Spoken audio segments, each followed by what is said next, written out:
When I was looking for my late wife's necklace, the only thing I had left of her, my daughter coldly announced, "The necklace has been sold. I needed the money for a vacation." Shocked by her betrayal, I called the pawn shop to get it back. They said, "Sir, you won't believe what we found when we opened the locket on the pendant." This secret revealed the truth about my family. Before we continue, please subscribe to the channel and write in the comments what time it is where you are now. I stood in my bedroom staring at the empty velvet box, my hands trembling against the open drawer. The box sat there like an accusation, its cream satin interior holding nothing but the ghost of what should have been there, Eleanor's necklace, the gold chain with the heart locket she'd worn every single day for 40 years, gone. Downstairs, Jennifer's voice cut through the morning air, sharp commands about breakfast. Michael's laughter boomed from the living room, some sports announcer yelling underneath.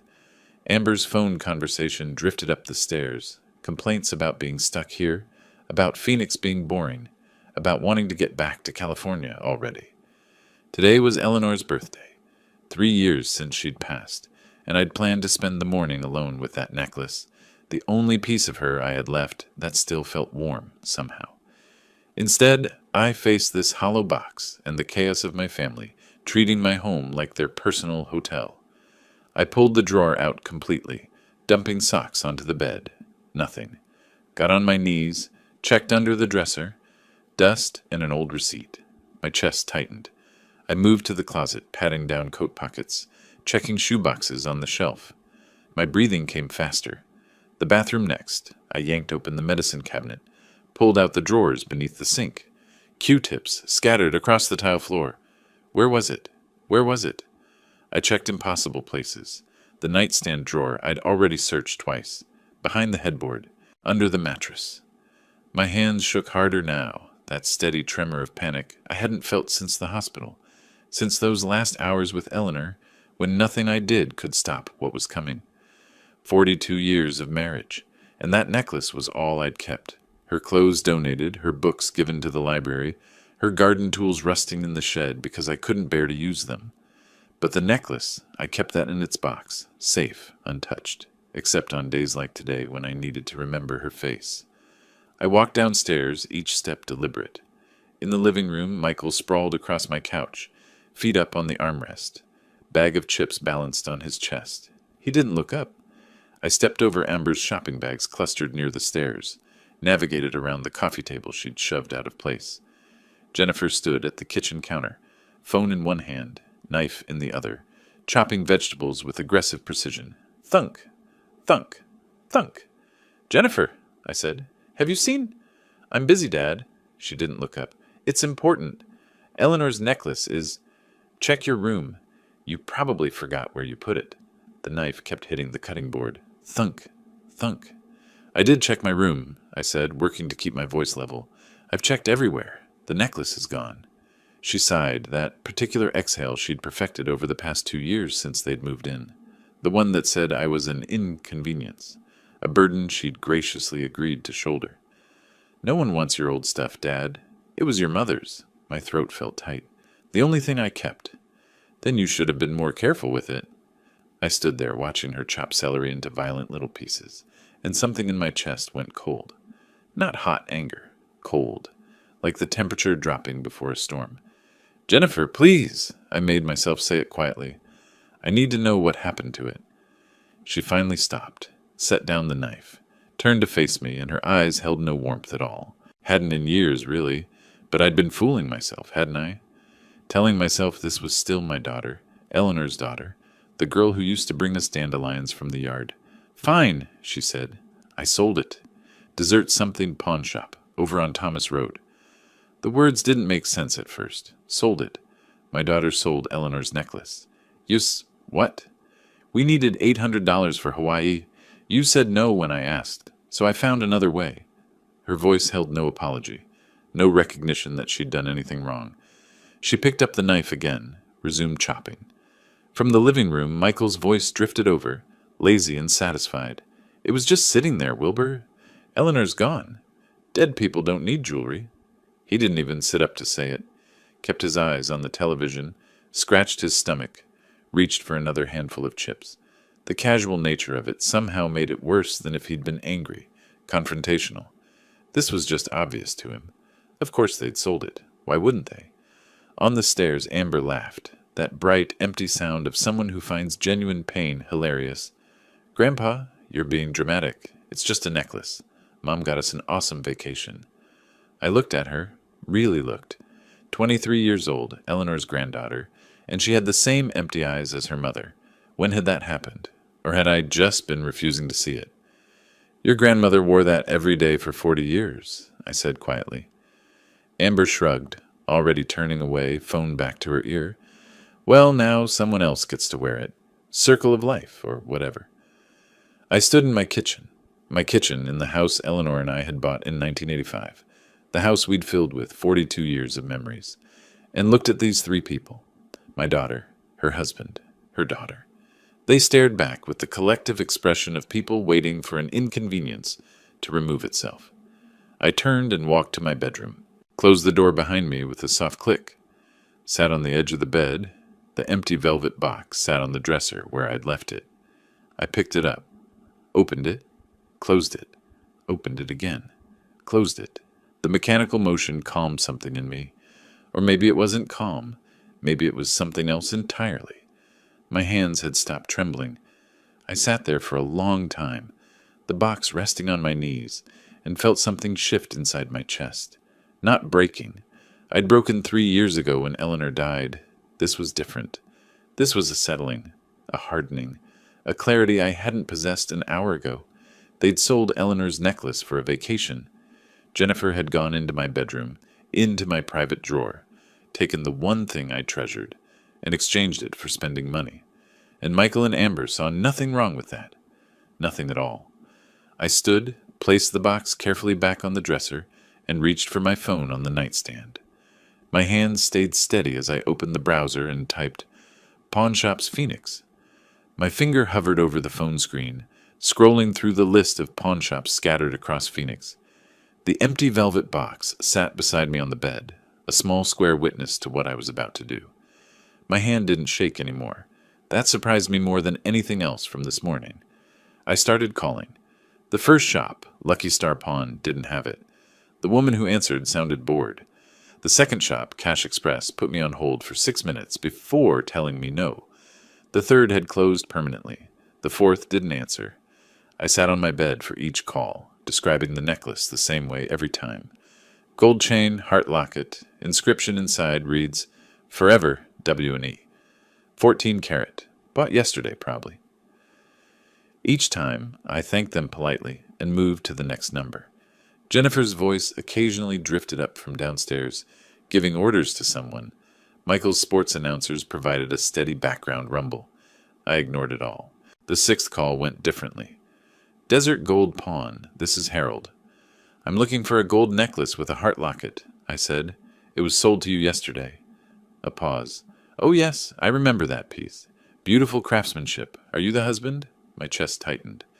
"I am. My wife passed 3 years ago." "I'm very sorry." His voice held genuine sympathy. "Sir, there's something you should know about that locket." I straightened. "What do you mean?" When I was examining it, the locket opened.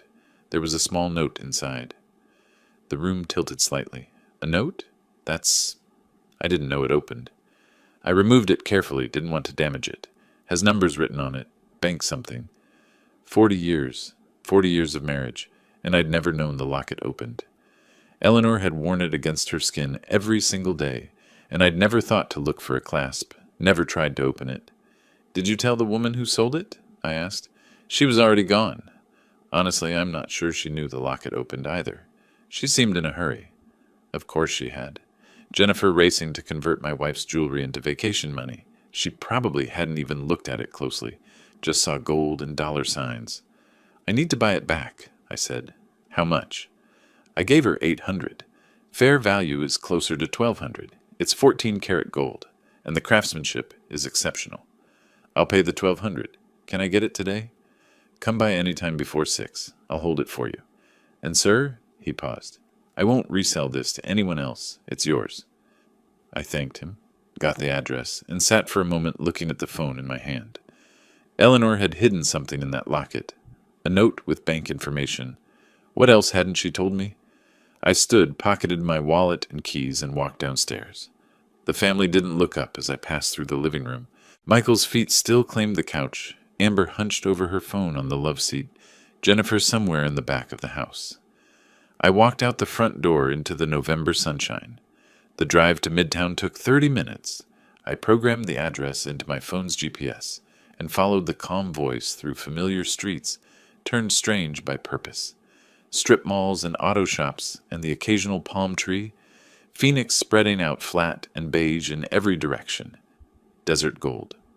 Pawn occupied a corner storefront between a nail salon and a tax preparation office. Bars on the windows, but clean bars. A neat sign. I parked in front and sat for a moment, hands on the steering wheel, preparing myself. Inside, the shop smelled like old leather and metal polish. Glass cases lined the walls, filled with jewelry and watches and cameras. A small man in his 50s stood behind the counter, gray hair neatly trimmed, reading glasses perched on his nose. "Mr. Davis?" he asked. "That's me?" "Harold Chen." He extended his hand and I shook it. "Let me get your necklace."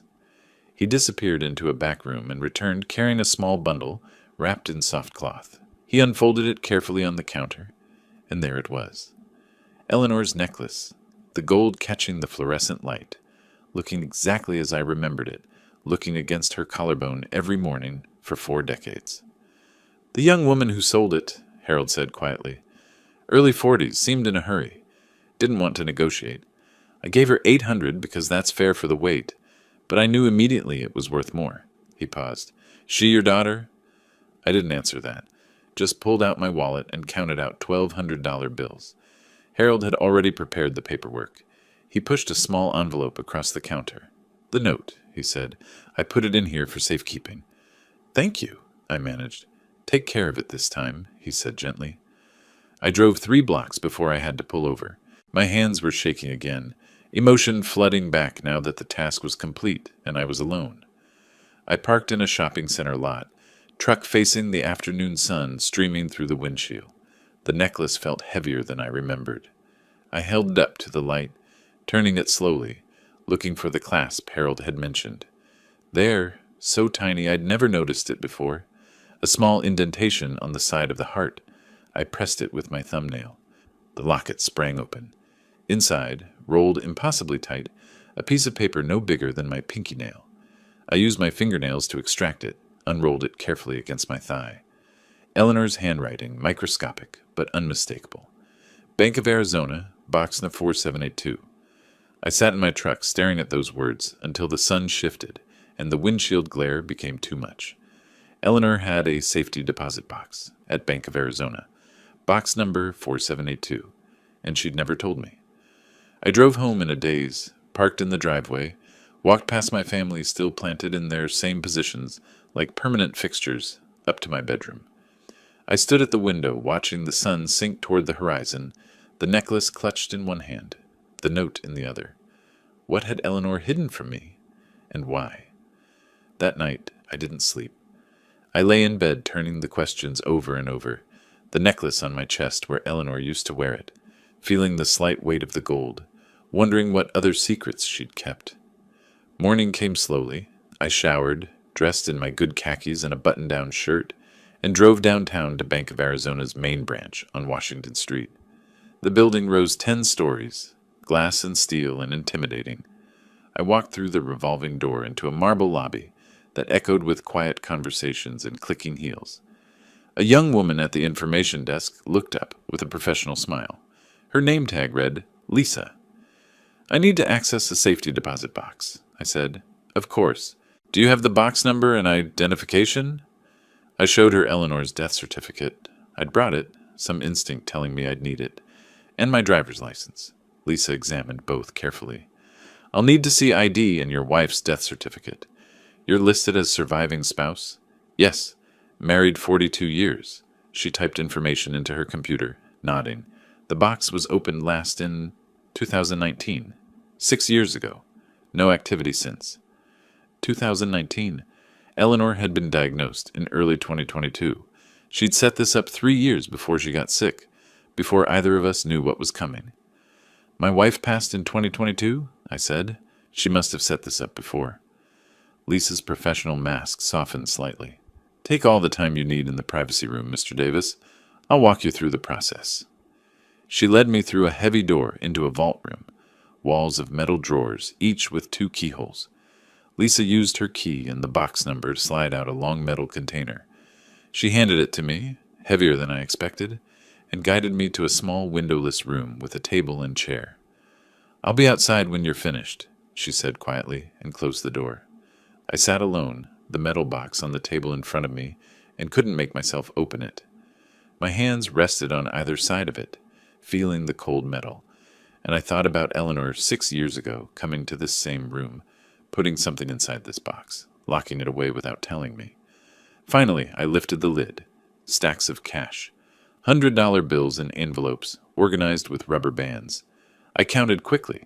$20,000 at least. Maybe more. And underneath it all, a sealed envelope. My name in Eleanor's careful handwriting. Wilbur. I picked up the letter, held it against my chest with my eyes closed. She'd known. Somehow, she'd known something was wrong. Known I'd need this. Known Jennifer would. My hands found the envelope's seal. I broke it carefully, unfolded the paper inside. My fingers broke the seal carefully, the paper crackling in the silence of the privacy room. I unfolded 2 pages covered in Eleanor's handwriting, that neat, measured script I'd seen on grocery lists and birthday cards for 42 years. My breathing went shallow as I began to read. My dearest Wilbur, if you're reading this, I'm gone, and you've found what I've hidden. The first line hit me like a physical blow. Her voice came through so clearly I could almost hear it. That slight rasp she'd developed in her 50s, the way she'd pause between thoughts. I saved this money over 30 years. Small amounts from each paycheck you never noticed. Don't be angry with me for the secrecy. I did it because I love you and I know what's coming. I read faster, my hand trembling against the table's edge. Jennifer has always been difficult. Remember when she was 25 and demanded we pay for her wedding, then didn't invite your brother because he couldn't give an expensive gift? I saw her true nature then, the way she treats people as transactions, the way nothing is ever enough. I did remember. Eleanor had been upset for weeks, but I'd dismissed it as normal wedding stress, mother-daughter tension. I'd made excuses for Jennifer.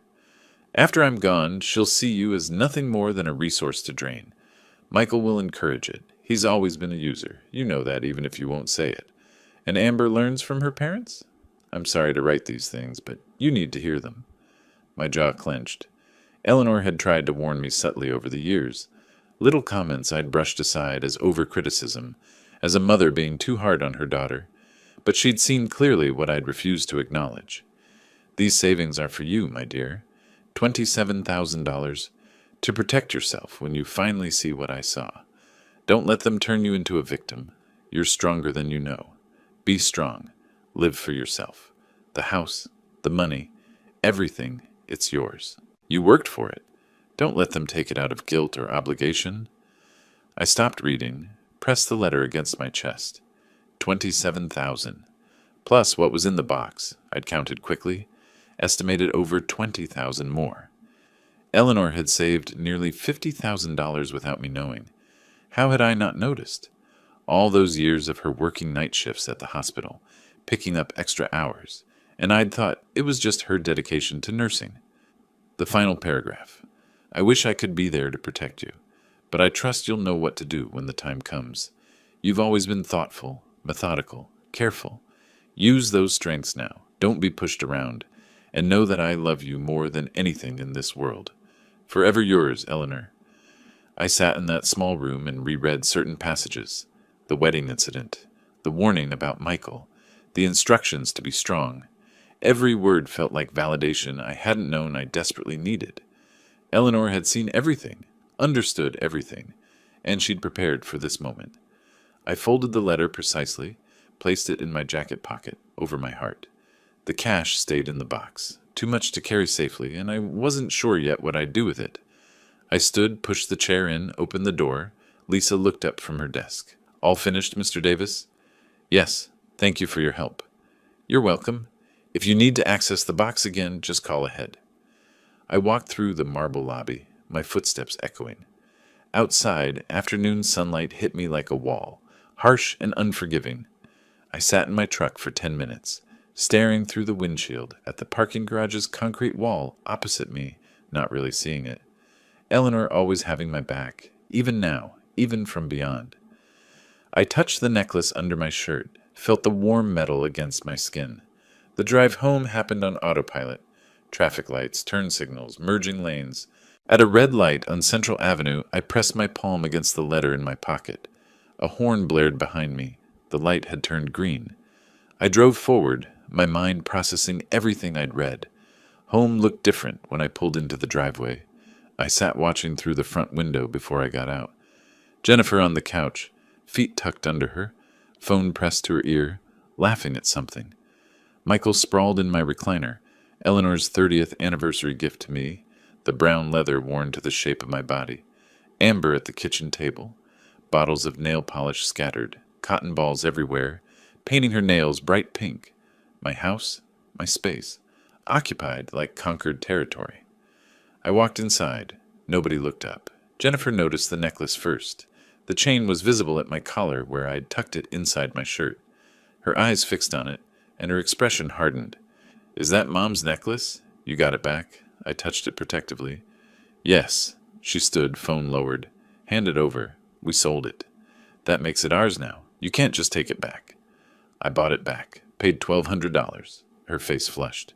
"With whose money?" "You're living on a fixed income. That's our inheritance you're wasting." Our inheritance. As if I were already dead. As if everything I owned already belonged to them. Michael pushed himself up from the recliner, moved closer. "Jennifer's right. You're spending money that should go to family." "It was my wife's necklace." "Your dead wife." He said it casually, like commenting on the weather. "You've got to move on, Wilbur. Face reality." "Reality." "Yeah, you're old. This house is too big for you anyway. Sign it over now. Save everyone the trouble later." I looked at him, really looked, saw the calculation in his eyes, the barely concealed eagerness. He wasn't even pretending anymore. None of them were. From the table, Amber chimed in without looking up from her nails. "Grandpa, you're being selfish. Mom and Dad need security. They live here rent-free. That's what family does. We take care of each other." "Is that what this is?" I asked quietly. "Care?" Nobody answered that. Jennifer crossed her arms. Michael's jaw worked like he wanted to say more. Amber blew on her wet nails. I walked to my bedroom and closed the door. The soft click of the latch felt final somehow. I sat on the bed, took out Eleanor's letter, unfolded it, reread the final paragraph. "Be strong. Live for yourself." I placed the letter carefully in my nightstand drawer. From my desk, I retrieved a yellow legal pad and pen. Sat down at the desk Eleanor had bought at an estate sale years ago, the surface scarred and solid. At the top of the first page I wrote, "March 17th, actions taken." Below it, I began a list. The first item, 1. Document everything. I woke before dawn on March 18th, the legal pad on my nightstand filled with notes from the previous night. I'd spent hours after the confrontation thinking, planning, writing, my engineering training coming back, identify the problem, gather data, develop solutions, execute systematically. I dressed quietly in the dark. The house lay silent around me, my family still sleeping off their late night of television and complaining. I moved through the hallway like a ghost, each footstep deliberate and soft. In the living room, I photographed Michael's belongings spread everywhere. Work boots by the door. He didn't work. Jacket thrown over the couch arm. Remote controls. Chip bags. Beer cans on the side table. My coffee table shoved 3 feet from where it should be to accommodate his sprawl. The bathroom next. Amber's makeup covered every inch of counter space. Foundation bottles, lipsticks, palettes of eyeshadow, brushes standing in cups. I photographed it all. The guest room Eleanor had used for her crafts now served as Jennifer's closet. I opened the door, saw racks of clothes, shoes lined against the wall. Photographed that too. In the kitchen, I opened the refrigerator, every item purchased by me. I pulled the receipt from my wallet, $243 from 3 days ago. photographed the food, then the receipt beside it. The electric bill sat on the counter. $287, my name at the top, never reimbursed. I photographed that as well. Back in my bedroom by 6:30, I transferred the photos to my laptop, created folders, organized by date and category. This would be my evidence. Undeniable. Documented. Over the next 2 weeks, I became methodical about it, went through my filing cabinet, pulled documents I'd kept organized for years. The house deed, purchased 1905, paid off 2018, my name alone. Property tax records, all current, all paid by me. Utility bills going back 3 years, everyone showing zero contribution from Jennifer's family. On March 25th, when everyone left for the day, Jennifer to her part-time job at the dental office, Michael supposedly job hunting, Amber meeting friends, I installed the camera. I'd researched Arizona law carefully. Single-party consent for recording. My house, my right to secure it. I'd found a camera system online that disguised itself as a smoke detector, ordered it with 2 days shipping. The installation took an hour. I watched a tutorial on my laptop twice, then carefully removed the old smoke detector in the living room corner. The new unit looked identical but contained a wide-angle camera lens, barely visible behind the white plastic grating. I mounted it, tested the connection on my phone. Perfect view of the couch, the kitchen entrance, most of the main floor. I felt no guilt. This was my home, my property. They'd forfeited any expectation of privacy the moment they started plotting how to take everything from me. The recordings proved valuable quickly. By March 29th, I had hours of footage. That evening, I sat at my bedroom desk. Door locked, laptop open, watching. Jennifer's voice came through clearly. I can't believe he spent $1,200 on that necklace. That's our money. Michael from the couch. He's being selfish. Old people get like that. When this house is ours, first thing I'm doing is remodeling. This place is stuck in 1985. Might not have to wait too long. He's what, 67? How many years he got left, really? I saved the clip, labeled it carefully. Evidence 329, Inheritance Discussion MP4. Another clip from April 1st showed Amber on the phone with a friend sitting on the stairs. My grandpa is such a pain. He got all weird about my mom selling some old necklace. The friend's voice faint. Why'd she sell it? We needed Hawaii money. He wouldn't give it to us, so Mom took care of it herself. Honestly, I'll be glad when this house is ours and we don't have to deal with his drama. My face remained impassive as I watched. Saved the clip. Added it to the growing folder. The financial forensics took longer. I pulled 3 years of bank statements, spread them across my desk, created a spreadsheet. Every loan to Michael went into the document with dates and amounts. $500 for car repairs in May 2022. $1,200 for emergency dental in August 2022. $2,000 for an investment opportunity in November 2022. On and on, month after month. I added formulas. Watched the total climb. By the time I finished, the number at the bottom read 18,500 Mauers. The actual repayment column contained nothing but zeros. I printed the spreadsheet, added it to my evidence folder. Found Jennifer's credit card statements mixed with my mail. She'd been using my address without asking. The Hawaii trip itemized clearly. $4,200 including flights, hotel, excursions, plus the $800 from selling Eleanor's necklace. By early April, my folder had grown thick with documentation. Photographs, videos, financial records, property documents, everything organized with tabs and labels. I sat at my desk one evening, the folder open before me, and knew it was time. I picked up my phone, searched Elder Law Attorneys Phoenix. Patricia Morrison's practice appeared third in the results. Protecting senior rights, experienced elder law attorney. I called the next morning. Her receptionist scheduled me for April 3rd at 2 in the afternoon. The office building downtown rose 12 stories, glass and steel reflecting the desert sky. I parked in the garage, took the elevator to the 3rd floor. Patricia Morrison's name on a glass door, neat reception area with leather chairs and legal journals on a side table. The receptionist showed me to Patricia's office. She stood to greet me, 50-ish gray-streaked dark hair pulled back, business suit, reading glasses on a chain around her neck. She shook my hand firmly, gestured to a chair across from her organized desk. Mr. Davis, tell me what's going on. I placed my evidence folder on her desk. My daughter and her family have been living in my house for 3 years. They don't pay rent or contribute anything to expenses. They've been exploiting me financially, and they're waiting for me to die so they can take everything. Patricia's expression didn't change. She opened the folder, began reviewing documents, made notes on her own legal pad, asked questions in a sharp, efficient manner. Do they pay anything toward household expenses? No? Have you asked them to leave? Not formally. Good. We'll do this properly. She continued through the folder, watching video clips on my laptop, examining the spreadsheet, reading the property documents. 20 minutes of silence except for her occasional questions. Finally, she looked up. Mr. Davis, this documentation is excellent. Very thorough. How long has your daughter's family lived there? 3 years since my wife passed. And they've never paid rent, utilities, or contributed to household expenses? Not a dollar. Jennifer says family doesn't charge family. Patricia nodded, writing. Did you invite them to live there permanently, or was it supposed to be temporary? Temporary. Just until they found a place. That was 3 years ago. She set down her pen, folded her hands.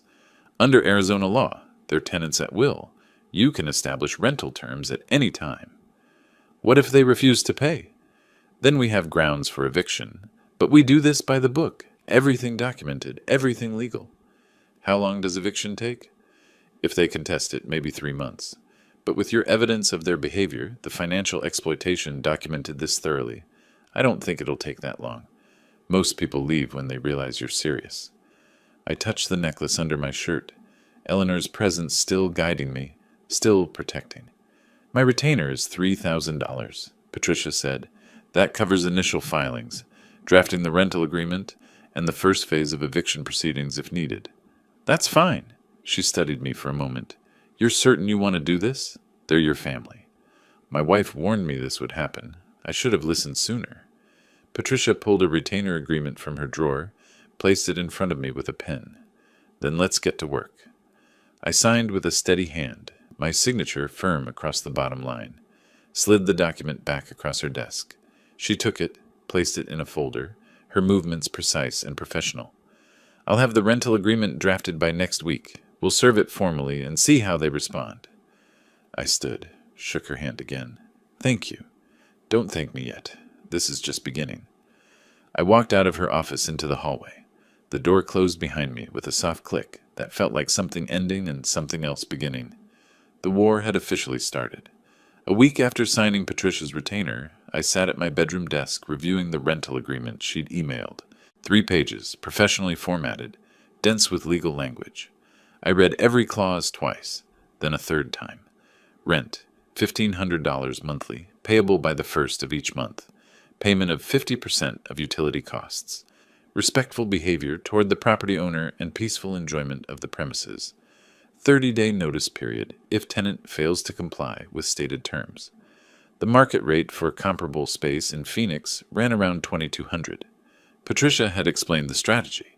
Make the terms reasonable so no judge could call them punitive. This wasn't about gouging Jennifer. This was about establishing my rights as property owner and their status as tenants. I touched the necklace under my shirt. Eleanor would approve of this methodical approach. I clicked reply, typed, "This is perfect. Let's proceed." Hit send without hesitation. Patricia arranged for official service. On April 10th at 2 in the afternoon, a woman arrived at my door carrying a leather portfolio. Professional attire, all business. Deborah Klein, notary public. Jennifer appeared behind me. "Who's this?" I stepped aside, let Deborah enter. She moved to the dining table, opened her portfolio, removed the rental agreement and her notary seal. Jennifer hovered, suspicion radiating from her. "Ms. Thompson, I'm here to serve you with a rental agreement for this property." Deborah's voice carried formal weight. "Please read it and sign acknowledging receipt." Jennifer snatched the document. Her eyes moved rapidly across the first page. Her expression darkened with each line. $1,500 a month? Utilities? This is insane. "The document outlines terms of continued residency," Deborah said calmly. "You're not required to agree, only to acknowledge you've received it." "I'm not signing anything." Deborah made a notation on her form. "Noted. Service is complete regardless. You have 30 days to respond." Jennifer whirled on me. What is this? Some kind of joke? It's a rental agreement, legally required. We're your family. This house belongs to us. This house belongs to me. The deed is in my name. You're tenants. Tenants? Tenants? How dare you? Michael emerged from the living room, took the agreement from Jennifer's shaking hands, read it quickly, his face reddening. You're not thinking clearly, Wilbur. Maybe you need a doctor to evaluate your mental state. My mental state is fine. We'll see what a judge says. Competency hearing. We'll get guardianship. You're welcome to try. He stepped closer, using his height advantage. You have no idea what you're starting, old man. Deborah gathered her materials efficiently, clearly accustomed to hostile situations. She left without ceremony. The door closed behind her with a definitive click. The terms are reasonable, I said into the silence. Below market rate for rent in this neighborhood. We're not paying you rent, Jennifer's voice cracked. Then you need to leave. Michael's jaw worked. We're not going anywhere. You have 30 days. After that, the decision won't be yours anymore. I walked to my bedroom, closed the door, sat on the bed for a moment, breathing steadily. Through the walls, Jennifer's voice rose in fury. Michael's deeper rumble responded.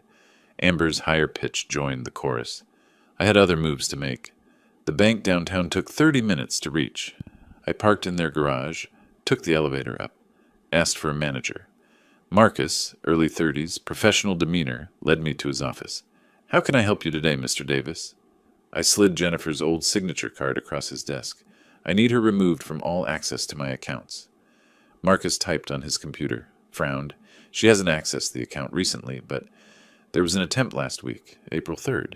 We denied it because she didn't have proper ID, but she claimed to be acting on your behalf. My jaw tightened. April 3rd. The same day I'd met with Patricia, Jennifer had tried to drain my accounts while I was securing legal representation. Remove her completely. New passwords. New security questions. I'll flag the account for fraud attempts as well. Marcus made notes. Would you like documentation of the attempted access? Yes. Print the security log. He did. I added it to my growing evidence folder. The next morning I met with Andrew Morrison, an estate specialist Patricia had recommended. His office occupied the second floor of a quiet building near Camelback Mountain.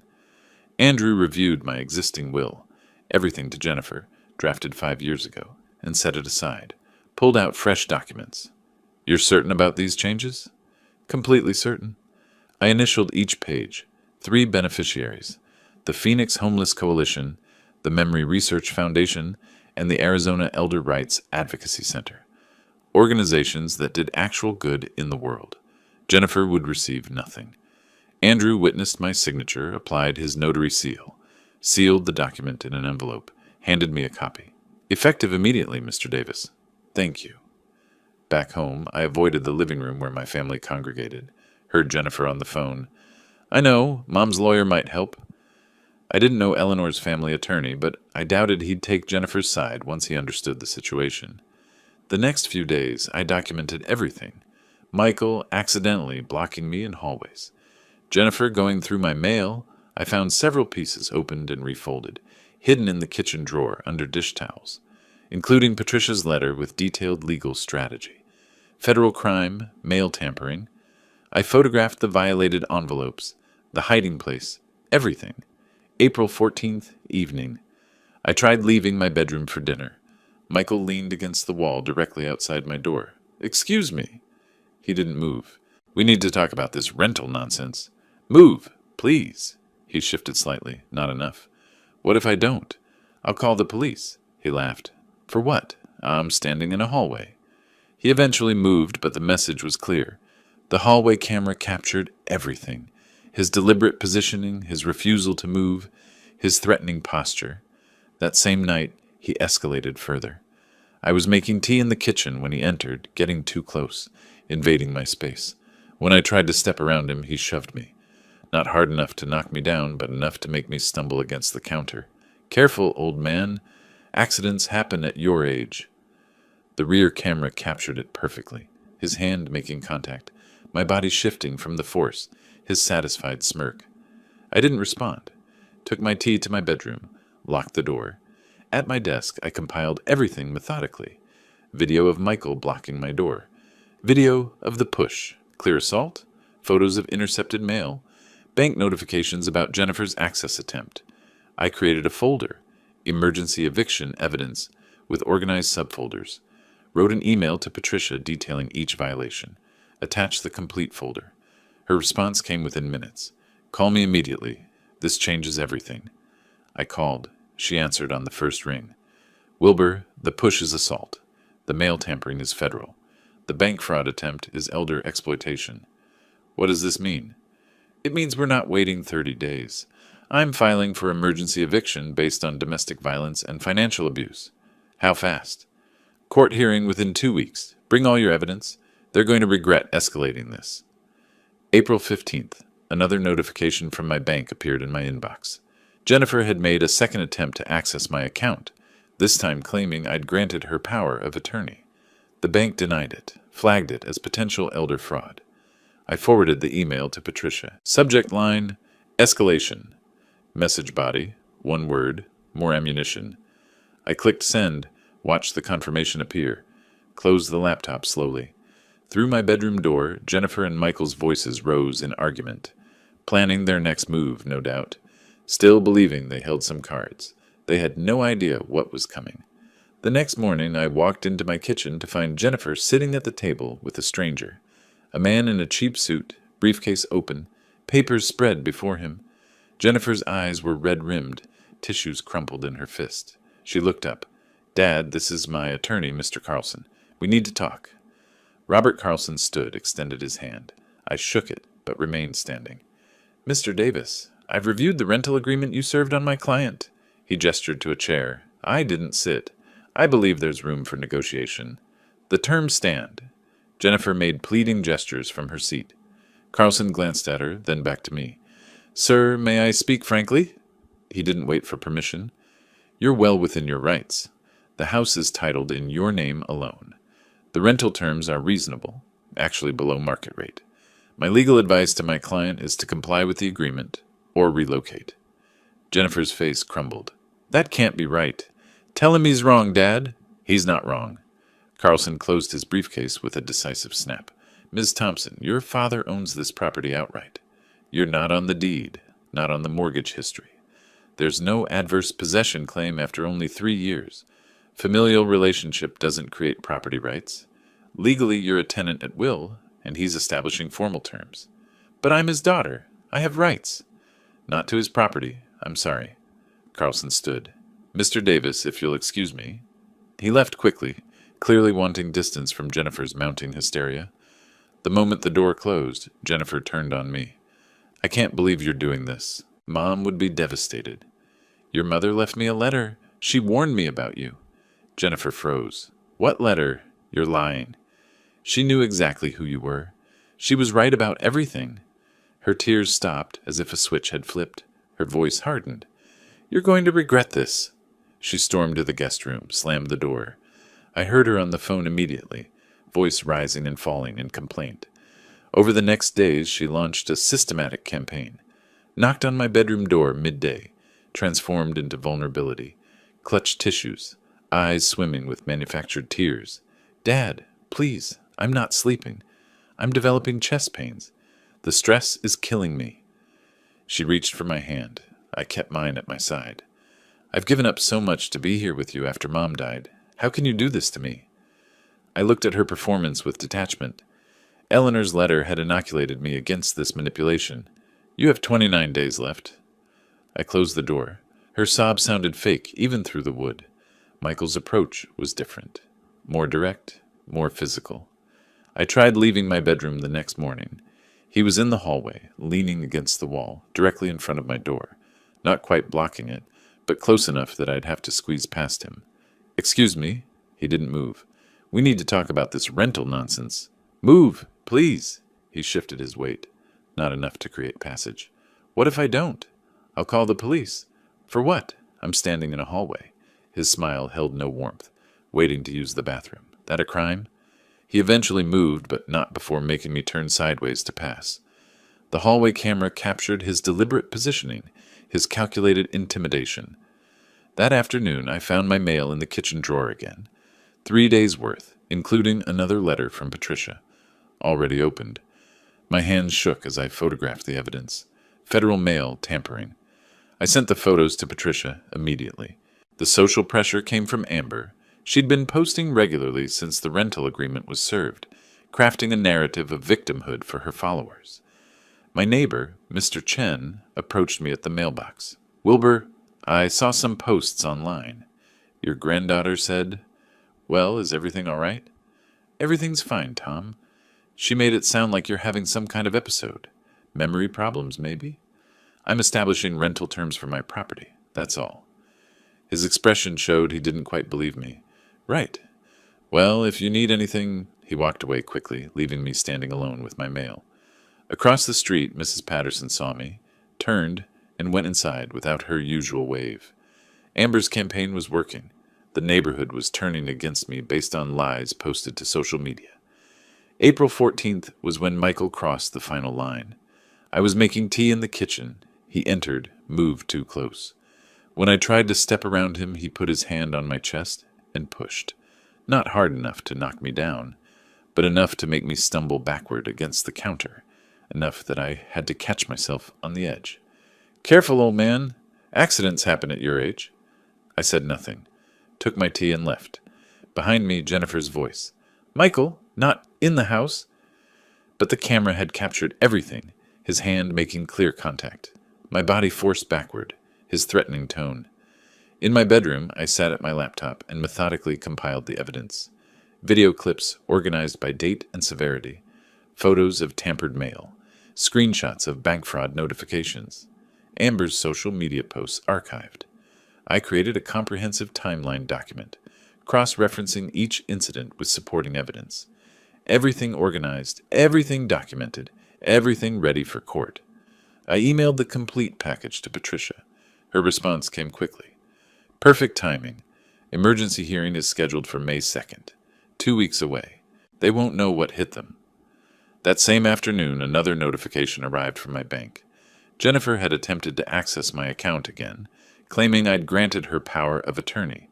The bank denied it, flagged the account, contacted me to verify.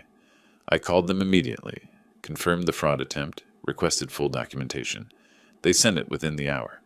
I forwarded it to Patricia with one word in the message body. "More ammunition." Her reply, "This is textbook elder financial exploitation. Combined with the assault and mail tampering, we have an overwhelming case. Start packing their belongings mentally. They're done." I stood at my bedroom window watching the sun sink toward the western mountains.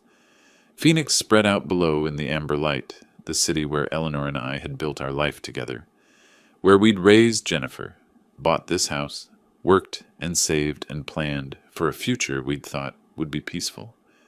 In the living room, I could hear my family arguing, Jennifer's voice sharp with panic, Michael's defensive rumble, Amber whining about having to move. They still thought they were winning, still believed their tears and threats and social media posts would force me to capitulate. They had no idea the trap had already closed around them. I touched Eleanor's necklace through my shirt, felt the warm gold against my skin, and allowed myself the smallest smile. 2 weeks until the hearing, 14 days until justice arrived. I could wait. 2 weeks later, I sat in a courtroom watching Judge Margaret Stone review documents at her bench. The emergency hearing had arrived. Patricia sat beside me, 2 accordion folders on the table before her. Across the aisle, Jennifer huddled with Carlson and Michael, all 3 avoiding my gaze. Judge Stone looked up, steel gray hair framing sharp eyes that had clearly seen through countless family disputes. "I've reviewed the evidence submitted by Ms. Morrison. The videos are particularly disturbing." Carlson stood. "Your Honor, this is a family dispute. Emotions are running." "Mr. Carlson, assault is assault, regardless of family relationship, and the mail tampering is a federal offense." The judge's voice cut through his excuse. "I'm issuing a temporary restraining order. Mr. Thompson will maintain a distance of at least 10 feet from Mr. Davis at all times within the shared residence. Any violation will result in immediate arrest."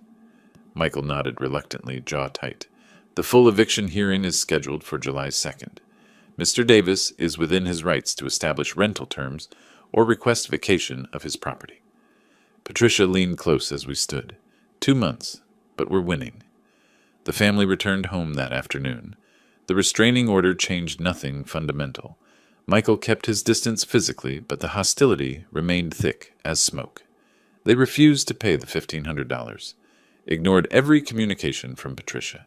They were squatting in my house, betting I'd give up. Mid-May, I made a decision that surprised even Patricia. I want to sell the house. Silence on the phone then. Wilbur, that's radical, but strategically brilliant. Remove the asset they're fighting over. Exactly. She recommended Robert Santos, a real estate agent who handled difficult situations professionally. He arrived May 20th at 10 in the morning carrying a leather portfolio and digital camera. Mr. Davis, let's see what we're working with. I walked him through. He photographed each room, living room with family clutter pushed aside, kitchen dated but functional, bedrooms showing wear. He measured with a laser device, made notes on a tablet. Jennifer watched from the hallway, arms crossed, suspicious but not yet understanding. In the backyard, Robert measured the fence line. Jennifer stormed out. "Who are you? What are you doing?" Robert remained professional. "I'm a licensed real estate agent conducting a property assessment." She turned to me on the patio, face draining of color. "Dad, what's going on?" "I'm selling the house." No, you can't." She advanced, then stopped, remembering the restraining order applied to Michael, calculating whether it applied to her. "This house is ours. I grew up here." "It's my house. My name on the deed. My decision." Robert finished his measurements, thanked me quietly, left Jennifer standing in the yard looking stricken. The next day he called with his assessment. "The property is in good condition. Some cosmetic updates would help, but it's marketable as is. I'd list at $385,000. You should expect offers in the $375 to $385 range within 2 weeks." "How fast can we move?" "List it tomorrow. With the Phoenix market, you'll have offers by the weekend. Do it." A week later, Robert returned with a company truck and assistant.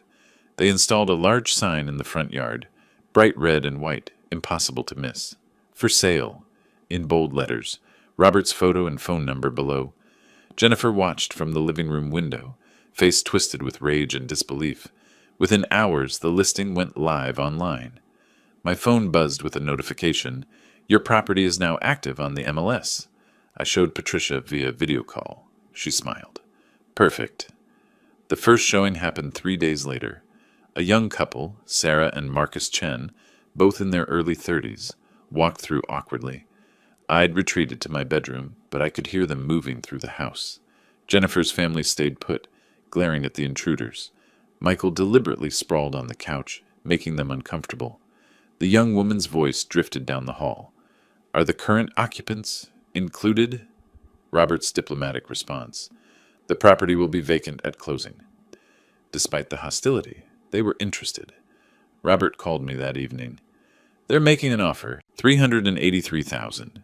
$2,000 under asking, but they're pre-approved and want a fast close." "Accept it." "You're sure? You don't want to counter for the full asking price?" "Speed matters more than $2,000. "Accept it." Meanwhile, Jennifer made desperate attempts to build a defense. I watched from my window as she approached Mrs. Patterson on the sidewalk. Their voices carried across the yard. "Mrs. Patterson, I need your help. My father is trying to evict us." "Can you testify that I've been caring for him?" Mrs. Patterson's discomfort was visible, even from a distance. "Oh dear, I'm not sure I can do that. You've seen me here. You know I take care of him." "Jennifer, honey, I've seen you and your family living in his house. I haven't seen much. Caring, if I'm honest. You don't understand the situation." "I think I understand it just fine." Mrs. Patterson walked away quickly. Jennifer tried 2 more neighbors with similar results. Nobody would testify to something they hadn't witnessed. Late May, I met Robert at a coffee shop to finalize the acceptance.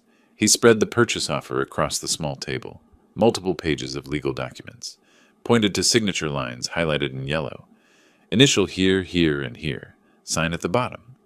I picked up his pen, a heavy silver instrument, initialed 3 pages carefully, signed my full name on the acceptance page. Wilbur Davis. My signature was firm, unhesitating. Robert countersigned as agent, slid the documents into his portfolio. "I'll submit this to their agent today. Closing is scheduled for August 15th. We shook hands. As I walked out into the bright June sun, my phone buzzed. A text from Patricia. July the 2nd is 3 weeks away. Are you ready? I typed back one word. Yes. I woke before dawn on July 2nd, dressed in the dark suit I'd worn to Eleanor's funeral 3 years earlier. Straightened my tie in the mirror, seeing my own face older now, harder somehow. I touched the necklace under my shirt, felt the warm gold through the fabric. Today was the day. Patricia met me in the courthouse hallway at 9. She wore a sharp business suit, carried those same accordion folders, now even thicker with evidence.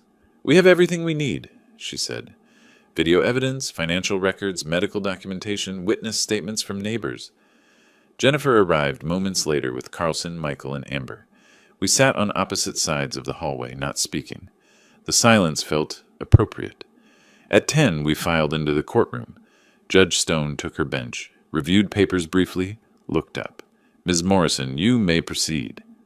Patricia stood at the podium. A screen had been set up for video presentation. She played the clip of Michael pushing me against the counter. The judge leaned forward, watching intently.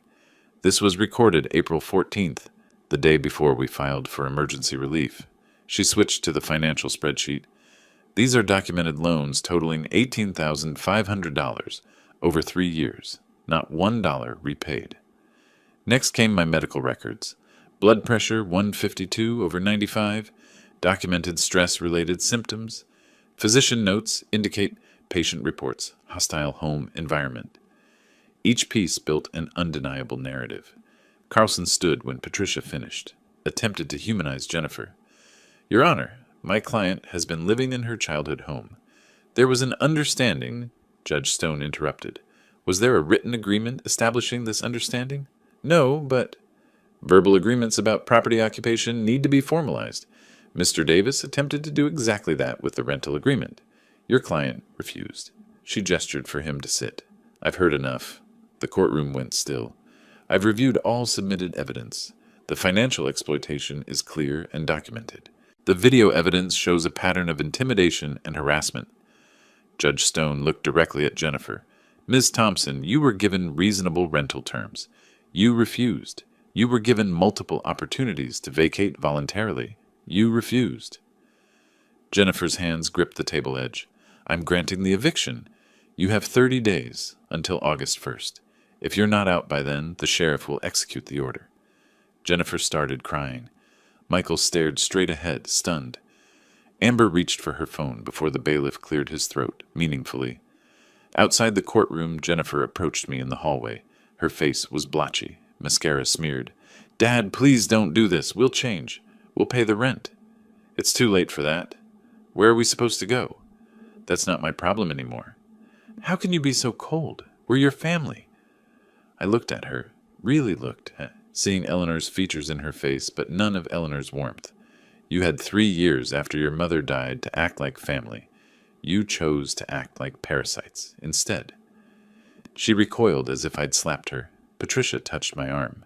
Wilbur, we should go. The sale moved forward on its own timeline. Mid-July, a home inspector walked through with Sarah and Marcus Chen following. Jennifer's boxes were already stacked in corners, the reality of departure setting in. The inspector checked electrical panels, plumbing foundation. Water heater is older, roof has maybe 5 years left. Nothing major. Sarah asked me quietly, Have you lived here long? 40 years. Built most of the deck myself. Marcus smiled. It's a good house. Solid. It deserves a family that will appreciate it. Sarah understood what I wasn't saying. We'll take good care of it. That's all I ask. July 19th, one day before the deadline. A rental truck appeared in the driveway. I stayed in my bedroom, door closed, listening to the sounds of departure. Furniture scraping across floors, boxes thudding, Jennifer's voice giving sharp orders, Amber complaining about heavy lifting. Neighbors watched from their yards, witnessing the family's exit. A knock on my door. I opened it. Jennifer stood there, exhausted, defeated, covered in sweat and dust. Are you happy now? You got what you wanted. I didn't want this. You forced it. I'll never forgive you. I don't need your forgiveness. I have Eleanor's approval. That's enough. Her face hardened. I hope you're satisfied. I'm not satisfied, but I'm free. She turned away. Minutes later, the truck's engine roared to life. I watched from my window as it pulled out of the driveway, taking my daughter away, perhaps, for the last time. The house felt different immediately, lighter. The air moved more freely. I walked through the empty rooms as evening light slanted through windows. Every footstep echoed. In the living room, deep scratches scored the hardwood where the couch had been dragged. The master bedroom had a fist-sized hole in the wall, Michael's anger leaving its mark. The kitchen counter was stained.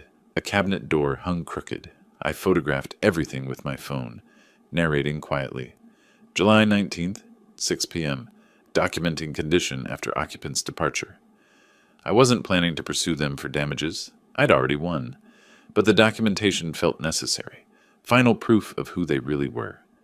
Standing in the center of the living room, I held my phone displaying the trail of destruction. Gouged walls, stained floors, broken fixtures. I didn't feel angry looking at these images. I felt validated. Eleanor had been right about everything. Her letter had prepared me for this moment, for these people wearing familiar faces but empty of love. Through the front window, the for sale sign stood in the yard with a red sold rider attached at the top. 4 weeks until closing. 4 weeks until I left this house forever. I touched the necklace one more time, then walked to my bedroom to begin my own packing. The quiet was extraordinary. After 3 years of chaos and voices and demands and hostility, the silence felt like a gift. I was free. 3 days after the family left, I sat at my laptop in the empty house, browsing real estate listings in Scottsdale. The silence echoed around me, footsteps, breathing, the click of keys, all amplified by absence. My packed boxes lined the walls, a lifetime compressed into cardboard. I'd set specific search parameters: 2-bedroom condo or apartment, safe neighborhood, under 200,000, starting over at 67, entirely on my terms. The first property I viewed felt wrong. Too modern, all glass and steel, no warmth. The second was ground floor, which made me uneasy after years of feeling vulnerable in my own home. Then the realtor showed me a second-floor apartment in a quiet Scottsdale complex. It's a 55-plus community, very quiet, very secure. I stepped onto the balcony. Mountain views, afternoon breeze, other residents my age walking dogs below. The complex had a security gate, cameras, a community room I'd probably never use. "Can we make an offer today?" She looked surprised. "Of course. What are you thinking?" "Full asking price, cash, no contingencies." By early August, the purchase was finalized. $195,000. I used Eleanor's hidden money and part of the house proceeds. No mortgage. The freedom of that felt extraordinary. I spent a week transforming the second bedroom into a workshop. Unpacked power tools still wrapped in factory plastic. I'd sold my old equipment years ago when Jennifer's needs consumed my time and space. Now I set up a workbench, installed pegboard for tools, arranged storage bins methodically. The table saws were, when I tested it, was deeply satisfying. Familiar. I selected oak from my first lumber purchase, began cutting pieces for a shadow box, for Eleanor's necklace. Sawdust filled the air. For the first time in years, I was creating something, rather than managing someone else's chaos. August 15th arrived, closing day. I met Sarah and Marcus Chen at the title company. Bland office, beige walls, stack of documents. We sat across from each other at the conference table. The title officer explained each document. I signed page after page, my signature automatic, from decades of engineering contracts. Sarah slid an envelope across the table. "We wrote you a letter. For later." I accepted it, tucked it in my jacket. Marcus handed over a check for the remaining proceeds. The title officer passed the house keys to the Chens. Sarah's eyes were bright. "Thank you for trusting us with your home." "Make it yours now. That's what it needs." I walked out carrying only a box of photos and Eleanor's necklace. Didn't look back. Drove directly to my new apartment, unpacked my minimal belongings. That evening I sat on my new couch in the quiet space that was entirely mine. Opened Sarah's envelope, read their letter. "We want you to know we understand the sacrifice you made. We'll fill it with love and laughter. You gave us more than a house. You gave us a future." I folded it carefully, placed it in my desk drawer beside Eleanor's letter. 2 messages of hope from 2 different sources. Meanwhile, I'd opened a new bank account at a different institution. Transferred approximately $210,000 after all purchases and expenses. Set up automatic payments for utilities, HOA fees. Everything organized with the precision I'd once applied to engineering projects. For the first time in years, I reviewed my accounts without anxiety, without wondering what Jennifer had taken or Michael had borrowed. She tried calling me. I watched her name appear on my screen, let it go to voicemail, didn't listen. Another call. Another. I opened my settings, scrolled to block contact. Confirmed. A text from a different number. Michael's. You owe us. We're family. Block. Another from Amber's number. Grandpa, please answer. Block. I changed my number the next day. Gave it only to Patricia, my doctor, and the complex security office. Late August, a knock on my apartment door. I looked through the peephole. Jennifer stood there, looking exhausted, desperate. Dad, I know you're in there.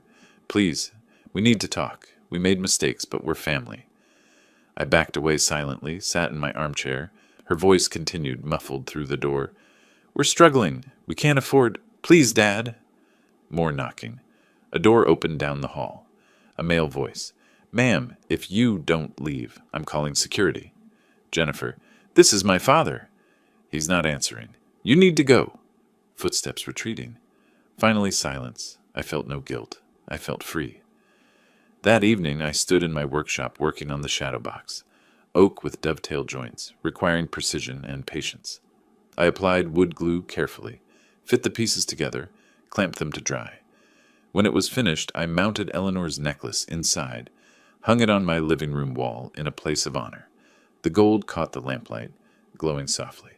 I walked to my window, looked out at the Scottsdale Mountains, darkening against the orange sky. Tomorrow was August 28th, 3 years since Eleanor passed. I had plans for that anniversary. Good plans, peaceful plans. 2 days before Eleanor's anniversary, I sat in Patricia Morrison's office one last time. She slid a document across her desk, my newly finalized will. It's official. Everything goes to the 3 charities, as you specified. Your daughter is explicitly excluded with an explanation that she's already received what you consider her fair share during your lifetime. I read the relevant section aloud quietly. To my daughter, Jennifer Davis Thompson, I leave nothing, as she has already received substantial financial support during my lifetime and has demonstrated through her actions that she values my assets more than our relationship. I initialed each page, signed all 3 copies. Patricia and her paralegal witnessed.